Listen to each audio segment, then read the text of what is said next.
So thanks, Alejandro, for coming here, and we're delighted to discuss some of the opportunities in Mexico.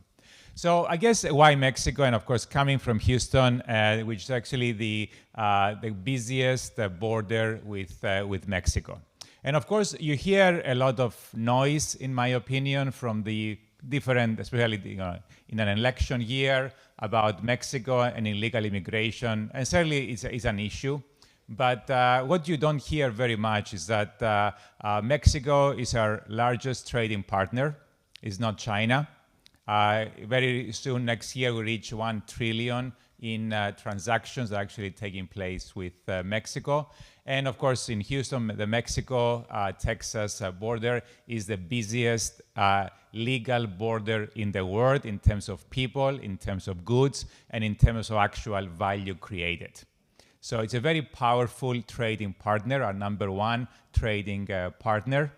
With 130 million people as opposed to 1.7 billion in China or 1.5 billion in India. We actually have a close trading partner that helps with manufacturing, the flow of goods, and amazing capabilities to get to the next level.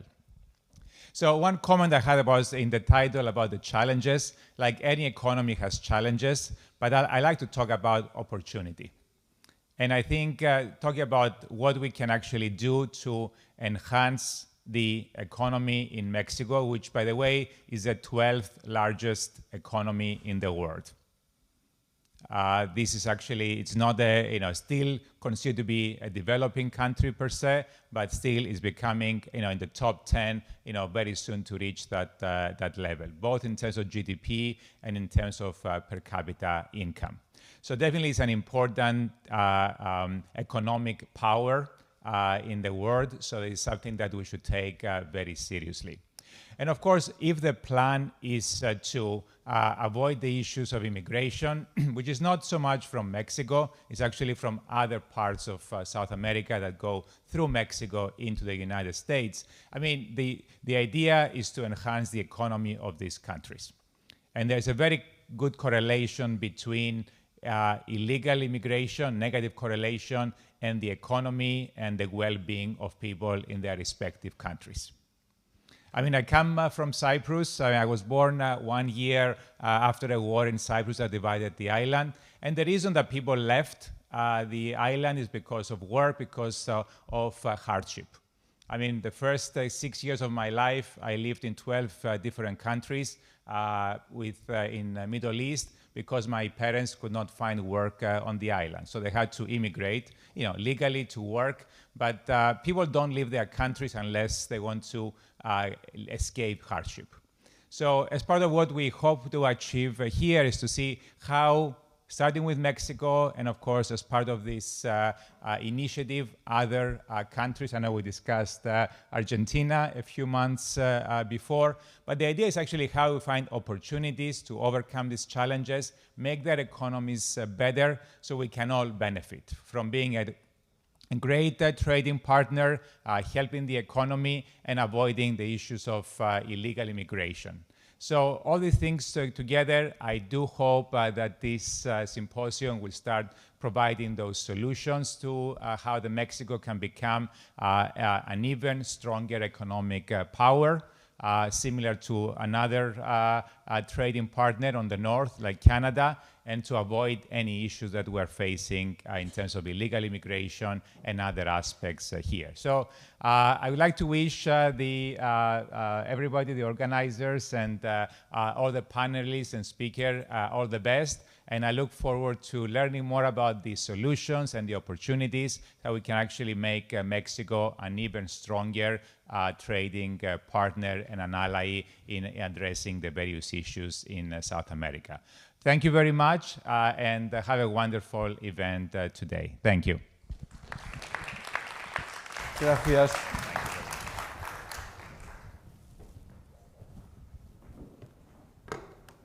Ok, empezamos entonces la conferencia y somos afortunados de empezar con uno de los más prestigiosos economistas de América Latina o de las Américas, Esteban Rossi Hansberg, que yo fui su profesor en el ITAM y luego él hizo un doctorado en la Universidad de Chicago. Además de eso, ha trabajado en Stanford, en Princeton y finalmente ha regresado a su alma mater como un Chair Distinguished Professor.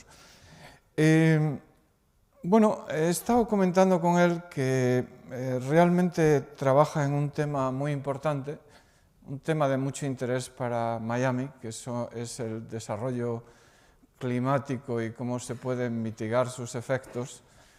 Y realmente Esteban ha sido la única persona que cuando he visto hablar de esos temas lo ha hecho de una forma muy clarita y muy práctica. Entonces esperamos, Esteban, que aprender de nuevo de esas lecciones y muchas gracias por venir. That's yours. Y esto es...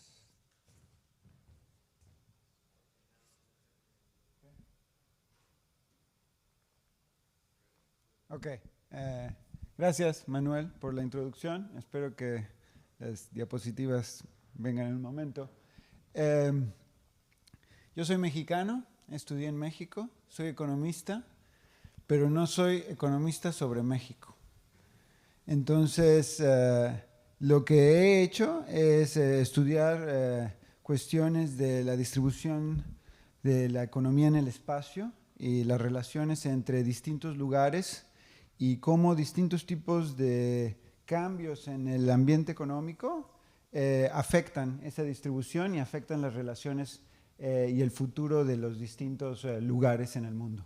Y eso me llevó a pensar en los efectos del cambio climático en específico, dado que uno de los efectos, digamos,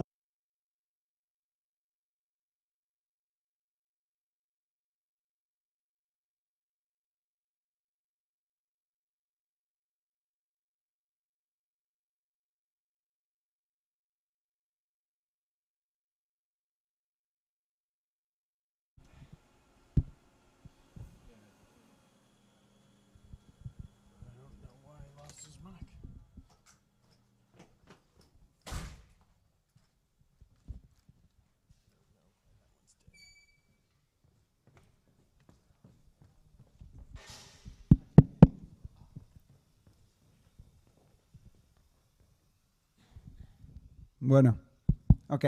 Entonces lo que quiero hacer hoy es presentarles un poco esta agenda y mostrarles un poco los resultados sobre México en específico, enfocarme un poco en cuáles son los resultados que tenemos sobre México y ofrecer algunas reflexiones sobre economía renovable en México y el futuro que eso puede tener en México y cómo puede ayudar a desarrollar algunas de las zonas de México.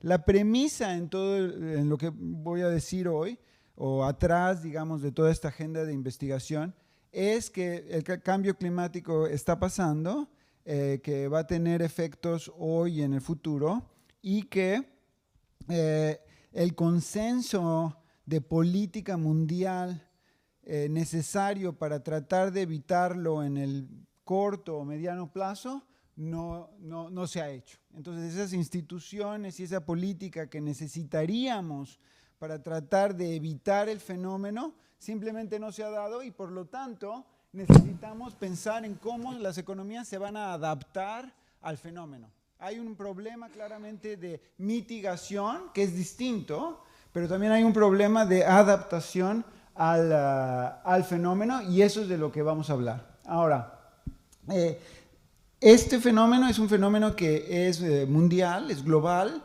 es dinámico en el sentido que va a pasar a través del tiempo, pero también va a afectar a los distintos lugares del mundo de una manera muy distinta y eso es lo que les voy a tratar de mostrar hoy. Y dado que va a afectar a distintos lugares del mundo de una manera distinta, una de las posibles formas de adaptación que tienen los distintos lugares y los individuos en estos distintos lugares es que se pueden mudar, que se pueden mover entre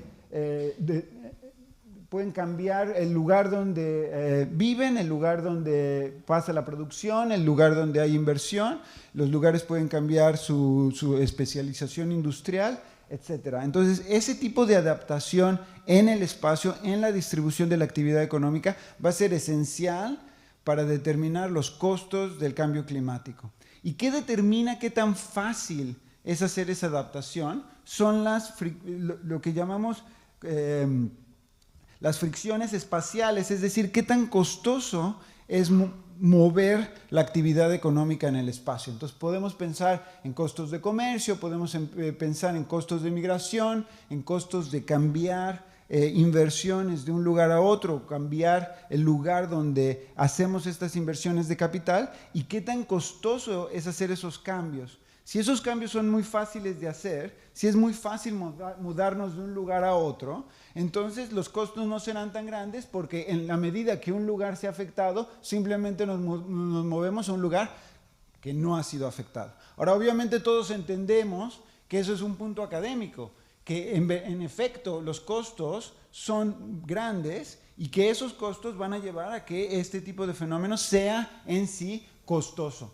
Y entonces todo el punto de esta agenda es tratar de, una vez que reconoces este punto, tratar de medir esos costos, ponerlos en una estructura donde podamos combinarlos para tratar de entender cuáles son los costos del proceso de cambio climático y cómo van a afectar a regiones específicas.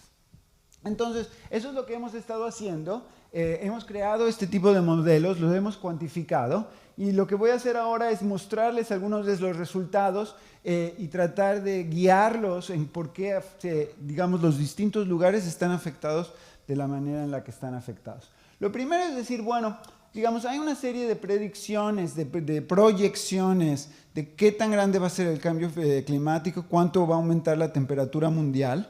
El Intergovernmental Panel of Climate Change tiene una serie de predicciones. El modelo que yo les voy a mostrar es un modelo que mapea relativamente cerca al escenario más extremo del IPCC, que es RCP 8.5. Y entonces yo les voy a mostrar los resultados de un modelo que genera las emisiones de CO2, que es la línea verde en la gráfica de la izquierda, y que como pueden ver mapea relativamente de forma cercana a esa predicción del IPCC. Y la siguiente gráfica muestra la temperatura que esto implica a través del tiempo, sobre los siguientes 400 años, digamos. Obviamente son predicciones de muy largo plazo que tienen mucha incertidumbre, pero digamos que se pueden hacer dentro de estas estructuras. Y el punto de esto es mostrarles, bueno, es un caso extremo y es un caso, pero es un caso a la vez que se apega de forma más o menos cercana a las predicciones de este tipo de instituciones. ¿Okay? Entonces tenemos un modelo que crea endógenamente un cambio, un aumento en la temperatura y un aumento en las emisiones de CO2 que son, digamos, cercanas a este modelo. Ahora, cuando pasa esto, aumentan las temperaturas globales de la forma que ven en la gráfica de en medio, y esto lleva a cambios en las temperaturas locales, ¿verdad? Pasamos de global a local, cuánto aumenta la temperatura en un lugar específico, y eso es lo que pueden ver en el mapa que tengo aquí en esta esquina. Y lo que pueden ver en este mapa es una escala, y esta escala lo que dice es, si aumenta la temperatura del mundo en 1 grado centígrado, ¿cuánto aumenta la temperatura en ese lugar específico, en cada uno de esos puntos? Entonces lo que pueden ver en ese mapa es que cualquier punto que está en azul, ¿verdad?, es un lugar en el cual si la temperatura mundial aumenta por 1 grado centígrado, la temperatura en ese lugar aumenta por medio grado centígrado más o menos, ¿verdad? En cambio, en los lugares rojos en el norte del mundo, si aumenta la temperatura global por 1 grado centígrado, la temperatura en esos lugares aumenta en 2 grados. Entonces, eso es un ratio de 4 de un lugar al otro, ¿verdad? Eso quiere decir que el mismo aumento de temperatura tiene cambios en temperaturas locales, implica cambios en temperaturas locales muy distintos a través del mundo. Esa es una de las razones por las cuales el cambio climático será digamos, o tendrá efectos muy heterogéneos en las distintas partes del mundo. Si vemos a México y en general a Latinoamérica en este mapa, lo vemos muy azul, digamos, lo cual implica que es una buena noticia, ¿verdad? Cuando aumentan las temperaturas mundiales, esta zona, las temperaturas no van a aumentar tanto, van a aumentar menos que el promedio mundial, como la mitad del promedio mundial. Esa es la buena noticia. Ahora viene la mala noticia. Cuando tratamos de entender cuál es el impacto que va a tener esos cambios en temperatura en las características de las economías locales, podemos tratar de resumir ese cambio, ese efecto en las economías locales con dos medidas básicas. Una medida es cómo va a cambiar la productividad, qué tan buena es ese lugar para producir bienes y servicios, y la otra es cómo va a cambiar lo que llamamos las amenidades de ese lugar, es decir, qué tan agradable es ese lugar para vivir ahí, dado un ingreso real, ¿verdad? Entonces, podemos pensar en estos dos esquemas. Uno es, no me gusta vivir en un lugar muy caliente, ¿verdad? Más allá de cuánto gane, más allá de cuánto produzca, esto son las amenidades, y el otro es, más allá de cuánto me gusta de vivir en un lugar muy caliente, ¿cuál es mi productividad? Entonces podemos tratar de medir estas dos cosas, tratar de medir el efecto observado de cambios en temperaturas locales en estas dos características, y lo que obtenemos es estas dos curvas que pueden ver aquí. ¿Qué nos dice esto? En el eje horizontal, lo que tenemos es la temperatura de los distintos lugares del mundo, de cada uno de esos cuadritos que vimos en el otro mapa, ¿verdad? Y cuál es el efecto que va a tener un cambio de 1 grado centígrado en las temperaturas de ese lugar, en las amenidades o en las productividad. Y lo que vemos es, si tú eres un lugar muy frío, el efecto va a ser positivo, ¿verdad? ¿Por qué? Porque va a ser un poco más caliente tu lugar y eso es bueno para ti.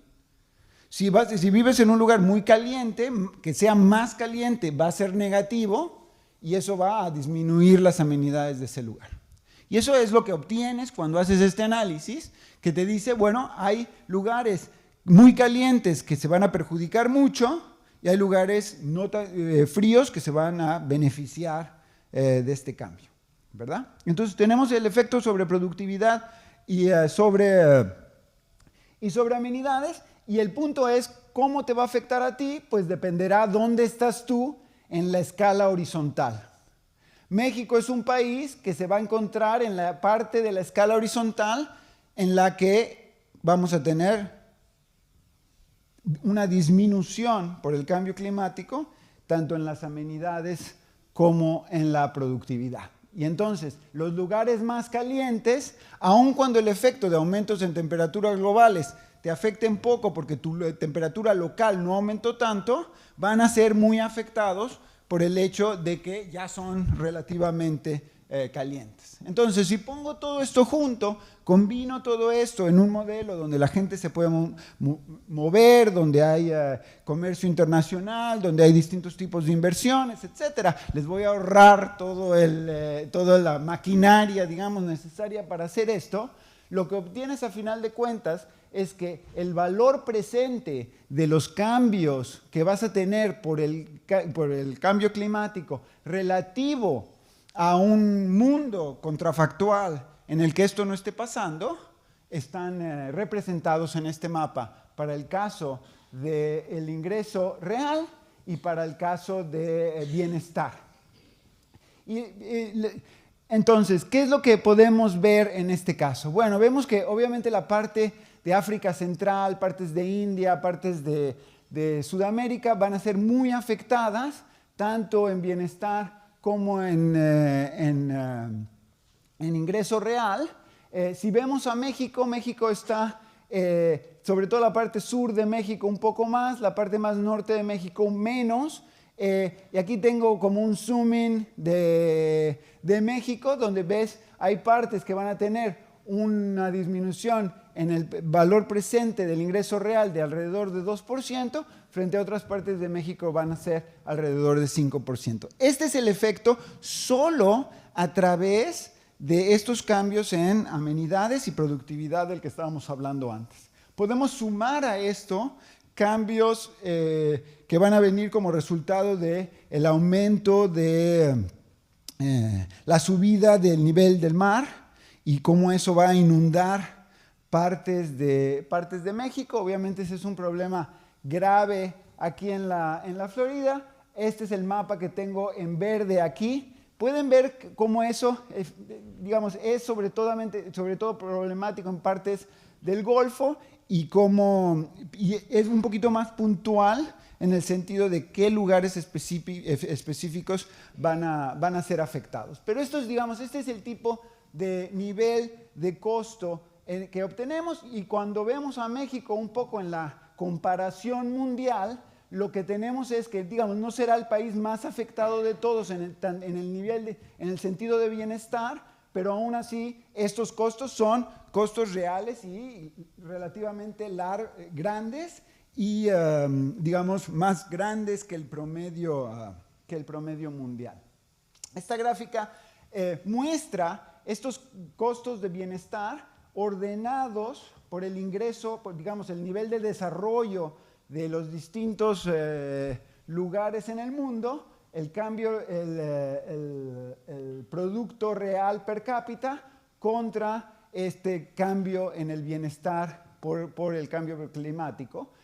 100 quiere decir que básicamente no vas a ser afectado, más que 100 implica que vas a ganar por esto, porque es un lugar que es frío, que ahora va a ser más caliente, y luego tienes los lugares abajo de 100 que van a ser perjudicados. Si está por región, puedes ver como las partes de África, etcétera, va a perder mucho.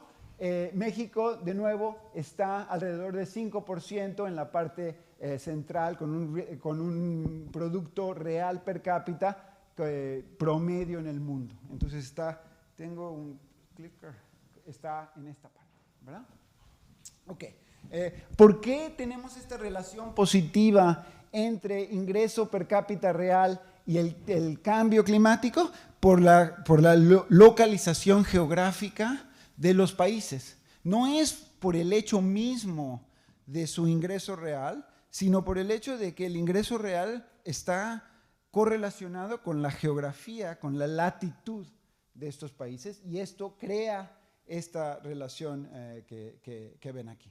Ahora, ¿qué tan seguros estamos que este va a ser que 5%, y será 5% y no 10 o 15 o 20%? ¿Qué tan seguros qué tan seguros estamos de ese tipo de números que les estoy ofreciendo aquí? Bueno, poco seguros. Esto nos dice cuál es el cambio promedio en el mundo, ¿verdad? Y lo que tengo aquí son intervalos de confianza, ¿verdad? Frente a la tendencia promedio, ¿verdad? Que es la línea oscura. Y lo que puedes ver es que si quiero predecir qué va a pasar en el mundo para el 2200, digamos que es obviamente una predicción, en inglés diríamos cavalier, ¿verdad?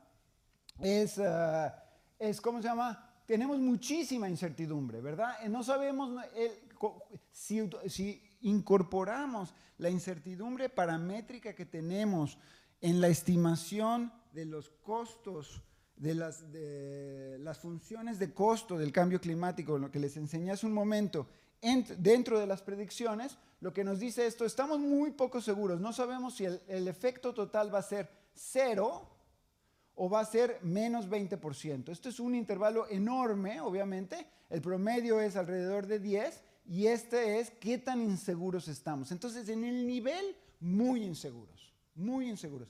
En la distribución, ¿qué lugar va a ser más afectado que otro? ¿Y cuál es el rango de los costos? Mucho menos inseguros. Eso lo sabemos mucho mejor. Cuando vemos los casos más extremos y menos extremos, esa distribución no cambia tanto, lo cual nos dice que sí tenemos una predicción de cómo va a estar México relativo al resto del mundo. Eso sí que lo podemos decir con más confianza que el nivel total de esto. Entonces, podemos hacernos la siguiente pregunta. Ok, estos son los costos. Ahora, ¿qué podemos hacer? Lo que empecé la plática diciendo, bueno, no tenemos los arreglos mundiales, las organizaciones mundiales para combatir eso. Ustedes me pueden decir, bueno, tenemos algo, tenemos los acuerdos de París, tenemos COP, tenemos algo. Y entonces podemos preguntar, bueno, ¿qué tanto los compromisos que se adoptaron en París, qué tanto nos va a ayudar esto para combatir el cambio climático? Y una manera en la que lo podemos preguntar es, bueno, ¿cómo va a cambiar la curva de temperatura que les enseñé hace un momento si todo el mundo hace lo que prometió hacer en París? Y esas dos curvas verdes que ven ahí, ¿verdad? Ese es el cambio, ¿verdad? Entonces lo que podemos ver es muy chiquitito, ¿verdad? Y claramente no suficiente para eliminar este fenómeno y claramente no suficiente tampoco para lograr los objetivos expresados dentro del arreglo, que es mantener las temperaturas abajo de 2 grados centígrados arriba del nivel preindustrial. Entonces, claro, cuando pensamos en ese objetivo, 2 grados centígrados arriba del nivel preindustrial, tenemos que pensar cuándo. No podemos pensar en eso como un nivel absoluto. Como nivel absoluto es un mal criterio. Tenemos que pensar para cuándo. Entonces, si somos muy agresivos, si decimos para el año 2050, ¿verdad? Eso es muy agresivo porque estamos diciendo, eso es menos agresivo porque claramente que el mundo se caliente tanto en unos años es difícil. Tenemos que emitir mucho para que pase eso. Si decimos, no, queremos que pasar ese nivel para el 2100, eso obviamente necesitamos una política mucho más fuerte, mucho más agresiva, porque la probabilidad de que pasemos 2 grados centígrados para el 2100 es muy alta, dado el tipo de emisiones que estamos haciendo hoy. Entonces, si queremos como objetivo evitar pasar 2 grados centígrados para el 2100, por ejemplo, necesitamos poner una cantidad de política, una cantidad de impuestos al carbono o impuestos implícitos. Se puede poner con cuotas, se puede poner de distintas maneras, pero un precio implícito al carbono que está dado en la segunda columna, nuestro cálculo es la segunda columna de esa tabla. Y vean los números, estamos hablando, este es el dólares por tonelada de CO2. Son números enormes. Son números enormes que nos dicen, si quieres realmente, si te la tomas en serio el criterio de que queremos mantener la temperatura abajo de 2 grados extra sobre el nivel preindustrial para 2100, necesitas impuestos al carbono de $450 más o menos, ¿verdad? En todas las regiones. Esto implica que obviamente los costos de la energía fósil aumentarán muchísimo si realmente nos tomamos en serio ese objetivo. Seguramente no nos los tomaremos en serio, pero si queremos realmente mover las cosas, el precio de las energías fósiles tiene que subir de una forma muy, muy marcada. Ahora, podemos preguntar, bueno, ¿qué tanto queremos que un país como México, de ingreso medio en el mundo, que va a tener un efecto más o menos promedio de cambio climático, como he argumentado hasta ahora, qué tanto queremos o qué tanto quiere México participar en ese proceso de aumento en los precios de las emisiones de CO2? Y esto es lo que representa este mapa. Una forma de pensar en esta pregunta es decir, bueno, si yo estoy en un lugar, dado mis costos específicos para mi lugar, ¿cuánto querría yo que fuera el impuesto mundial? ¿Verdad? Puedo hacer esa pregunta. Si yo fuera el dictador mundial y le pudiera decir a todos, queremos imponer, esta es la política que queremos imponer a todos, ¿verdad? ¿Cuánto querría yo poner? Obviamente eso no quiere decir que eso va a pasar, pero eso es una medida de cuánto te ayuda a ti el hecho de que el mundo tenga una política para las emisiones de carbono. Y esto, aquí tengo ese mapa que muestra esta medida que es el costo social local del carbón en cada uno de estos lugares. Este mapa es distinto que el mapa que les mostraba antes de bienestar, de los costos en bienestar, del cambio climático. ¿Por qué?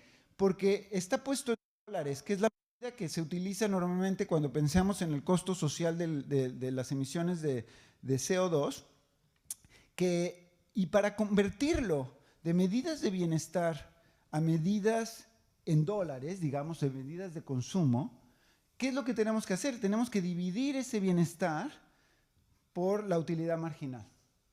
Ahora, la utilidad marginal es mucho más baja en países ricos que en países pobres, ¿verdad? Es así como clase de Econ 101, ¿verdad? ¿Y eso qué implica? Que cuando en países ricos dividimos, o en lugares ricos, dividimos por la utilidad marginal, ¿verdad? Aumenta mucho ese valor, frente a que en lugares muy pobres la utilidad marginal es muy alta, cuando dividimos nos queda un valor pequeño. ¿Qué quiere decir eso? Quiere decir, si te cuesta mucho en medida de bienestar el cambio climático en África, es relativamente fácil compensar a la gente en África para que esté tan bien como antes del cambio climático. ¿Por qué? Porque es relativamente barato compensarlos, porque su utilidad marginal es muy alta, su utilidad de consumo es muy alta, ¿verdad?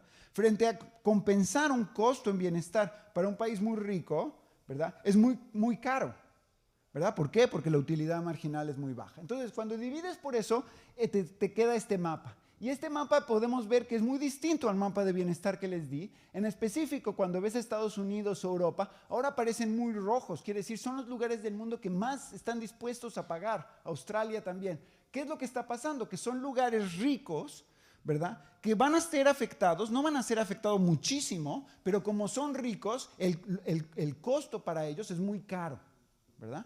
Entonces, están dispuestos a pagar mucho por esto, para evitar el cambio climático. Están dispuestos a pagar mucho por ello. Entonces, ¿México dónde está? México está ahí, digamos, claramente, digamos, si ves Miami, pues es lo más oscuro en este mapa, lo más rojo posible en este mapa. ¿Por qué? Porque Miami es rico y además muy afectado, ¿verdad? Entonces esa es la combinación que te da ese costo social de carbón lo más grande posible. ¿Qué pasa en México? Que México es bastante afectado y relativamente, comparado ciertamente con muchos países pobres en el mundo, rico.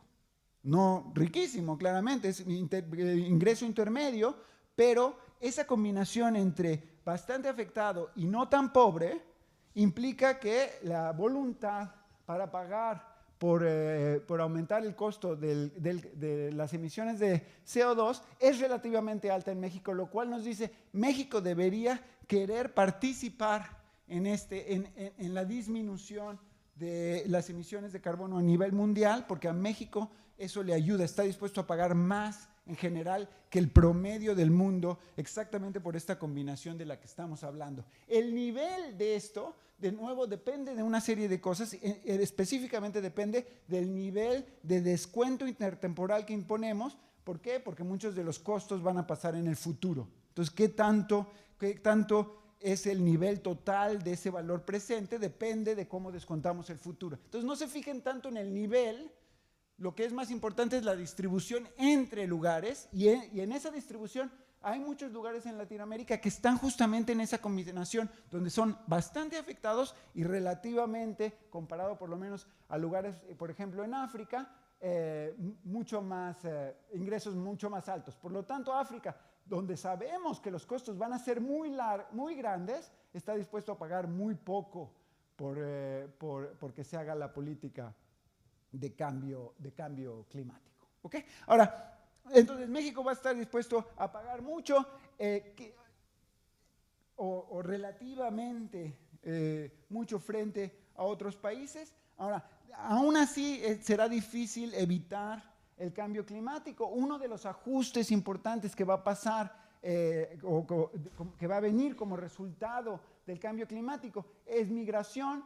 Este mapa te dice cuáles son los lugares que se van a beneficiar más de ese cambio migratorio o que van a, digamos, mandar más gente para afuera o recibir más gente por el cambio migratorio, y lo que ves es México sale, sobre todo Latinoamérica, un poco rojo, pero no demasiado. Entonces este tipo de ajustes va a estar en México, no va a ser súper importante, va a haber un poco de migración hacia el norte.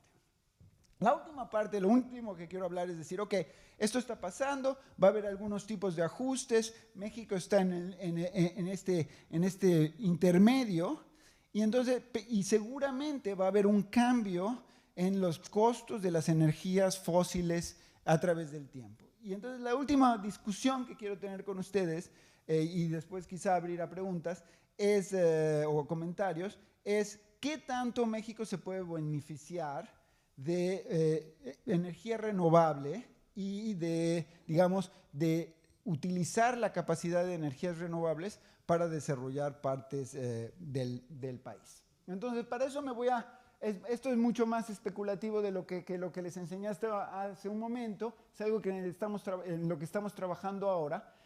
Antes de empezar con eso, déjenme hablo de la geografía básica de México, que va a ser útil tener en mente cuando les enseñe otras cosas, que esta es la densidad poblacional en México. Todo está a un nivel de una celda de 1 grado de longitud por 1 grado de latitud. Esta es la unidad de observación que tenemos en todos estos estudios, por eso esta cuadrícula que ven ustedes en el mapa. Entonces, ¿qué es lo que ves en la densidad poblacional? Obviamente ves la Ciudad de México, ves Monterrey, a ver si tengo esto, la Ciudad de México, Monterrey, algunas zonas del norte, pero mucha densidad poblacional en el sur del país. ¿Qué ves cuando ves productividad? Ves claramente las ciudades, menos productividad en la parte sur del país, un poco más en el norte, y si ves el consumo de electricidad en el país, ves mucho que se acerca mucho al mapa de productividad que tenemos aquí, ¿verdad? Entonces, el sur del país es un lugar relativamente muy poblado, poco rico, y eso hace que el consumo sea relativamente bajo de electricidad en esas partes de México. Vamos a ver ahora lo que les voy a enseñar en los siguientes, en los siguientes slides, es la geografía de la energía en México. La geografía de la energía en México, si vemos energía fósil, gas y petróleo, todo está en el Golfo, ¿verdad? Hay un poquito en otros lados, pero sobre todo lo tenemos todo en el Golfo, ¿verdad? Pero la energía fósil tiene una gran ventaja frente a la energía renovable, que es relativamente de fácil transporte, ¿verdad? Es decir, la podemos extraer en un lugar específico y mandar a otros lugares con ductos o con transporte marítimo o transporte terrestre, ¿verdad? Y ese transporte es relativamente efectivo comparado al transporte de la electricidad. La electricidad es muy cara de transportar. Y sobre todo es muy cara de transportar si no tienes el sistema de líneas suficiente. Entonces, México ha tenido una concentración de insumos fósiles, digamos, muy alta en una parte específica del país, pero ha sido relativamente fácil transportar eso, digamos, con todos los problemas que siempre tenemos, pero ha sido relativamente fácil transportar eso a otras partes del país. Esta es la geografía de la energía solar y la energía hidráulica. También podemos hablar de eólica, viento, pero eso prácticamente no existe en México. O sea, no, la capacidad de México de realmente producir energía eólica es mínima comparada a otras partes del mundo. Entonces, por eso no tengo ese mapa. Lo que tengo es solar, un tipo de solar en específico y un tipo de hidro. Este hidro es más general. Y ves la geografía. La geografía aquí es, para empezar, una cosa es, compara, por ejemplo, solar con ciertas partes en Estados Unidos, en Texas y eso. Tenemos poco, ¿verdad? Y está muy distribuido en el centro del país y en la parte del sur de la península de Yucatán. No en los lugares donde hay población que hablamos, no tanto en los lugares donde tenemos alta productividad. Si vemos hydro, aún más, todo en el sur del país, ¿verdad? Todo está en el sur del país. Entonces, si vamos a querer utilizar estos dos tipos de electricidad, ¿verdad? Si vamos a querer aprovechar esto, necesitamos transportar la electricidad entre lugares en el país. No están donde está la gente y no están donde está la productividad. Esta es la red de electricidad en México. También les puse como referencia la red de carreteras en México. Y lo que pueden ver es difícil de ver. Ahorita les voy a dar otro ejercicio para que lo vean un poquito más claro. Estas son todas las líneas. Si el color es más rojo, ¿verdad? Son líneas más grandes que pueden transportar más electricidad. Y lo que vemos es, hay más o menos densidad en el centro del país aquí, cero conexión con Centroamérica, poca conexión con el norte del país. ¿Qué implica eso cuando vemos cuáles son los costos de transporte de electricidad? Es decir, si yo la produzco en el sur del país y la quiero mandar a la frontera donde están los centros manufactureros, ¿cuál va a ser el costo de hacer eso? Entonces, este es ese ejercicio. Si yo agarro Tabasco, por decir un punto específico del país, agarré Tabasco y voy a decir, bueno, quiero meter en Tabasco, voy a producir electricidad en Tabasco, ¿cuál es el costo, verdad, de mandar esa electricidad con el network de electricidad que hay en el país hoy a los distintos lugares? Si estás café, no llega. Es imposible llegar a ese lugar dada la red actual. Y vean los colores. Los colores dicen, bueno, obviamente si estás en Tabasco, tu costo es muy bajo, ¿verdad? Si estás en esta parte del país, el costo es muy bajo. Y los distintos colores te dicen cuál es el costo de llegar a estos lugares. Pero vean la escala. Estos son puntos log, o sea, puntos logarítmicos. Es decir, llegar de aquí a acá implica un costo sería lo equivalente a un costo de iceberg de transporte de más de 300%. Es decir, tengo que mandar 3 veces la electricidad para que llegue una unidad, un kilovatio a ese lugar, ¿verdad? Estos son costos enormes, ¿verdad? Son costos enormes. Simplemente para llegar a la otra costa, ya estamos hablando de un punto log o un punto y medio log. Comparación, exacta misma medida para China. Si mando electricidad de Beijing a otras partes de China, me puedo cruzar toda China, ¿verdad? De aquí a acá, a la parte que está en rojo, y estamos hablando de un punto log. Es decir, es como las partes que están en azul en este mapa. Esta es la comparación entre China y México. En China puedes realmente producir electricidad en cualquiera de estas partes y pasarla a las otras zonas. En México no puedes hacer eso. Entonces, si vamos a querer aprovechar energías renovables, tenemos que obviamente cambiar toda la red de electricidad para poder conectarla y bajar estos costos de forma muy sustancial. Esto es lo que... entonces, digamos, México, cuando vemos, para concluir, cuál es la situación, digamos, general en la que podemos enmarcar a México dentro de este problema del cambio climático y podemos, digamos, hay muchas discusiones que podemos tener. La idea de esta plática es simplemente enmarcar este problema. Sabemos que el problema está pasando, sabemos que va a ser, vamos a vivir con el problema de adaptación de este problema. Sabemos que parte de ese problema, de esa adaptación va a ser adaptarnos a precio de energías fósiles mayores, y esto abre la posibilidad de que energías renovables sean aprovechables y la podamos aprovechar en México. México no tiene, o por lo menos estos son los datos que tenemos nosotros, y si hay discusión sobre esto sería muy interesante para nosotros, no tiene una gran capacidad de energías renovables frente a otras partes del mundo. están en lugares que no son ideales, dado que no son los centros productivos, no son los centros poblacionales, y si realmente vamos a querer utilizar esas energías renovables, vamos a tener que cambiar la red de una forma importante. Si lo hacemos, entonces podríamos aprovechar algo de la capacidad que vamos a tener, sobre todo en hydro, en el sur del país, y potencialmente eso puede ayudar a desarrollar también una zona de México que ha sido, digamos, históricamente rezagada. Gracias. Muchísimas gracias.